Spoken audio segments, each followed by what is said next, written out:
Sisi tumekuja kwenye haya maonyesho ya dunia ya biashara ambayo yanafanyika hapa Osaka, Japani, na sisi hospitali ya Benjamin Mkapa tukishirikiana na chuo kikuu cha UDOM tumesaini makubaliano na Tokushukai Medical Corporation. Hili ni grupu la madaktari wa Kijapani ambao limekuwa likisupport nchi kadhaa barani Afrika katika kuboresha huduma za afya.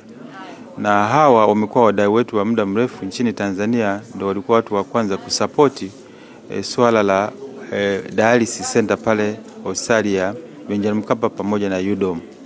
Sasa MOU hii ambayo tumeisaini sasa hivi ni kwa ajili ya kujenga kituo cha umahiri kwa ajili ya upandikizaji figo katika eneo la Tanzania na pia Sub-Saharan Africa.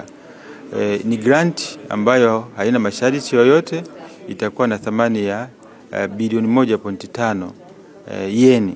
Na mimi kwa kuwa natoka chuo kikuu na ni makamu mkuu wa chuo kikuu cha Dodoma, tumekuja hapa kwa sababu tunao ushirikiano na mashirika yanayoshughulikia mambo ya afya katika nchi ya Japani.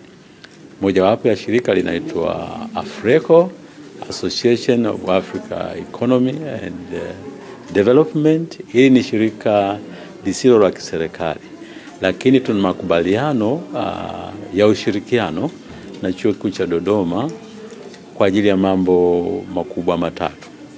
Moja ni kwamba sisi tunataka kuanzisha program ya uhandisi wa vifaa tiba.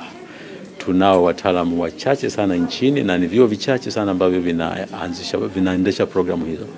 Lakini uwekezaji kwenye sekta ya afya ambayo serikali ya Tanzania imefanya ni mkubwa sana.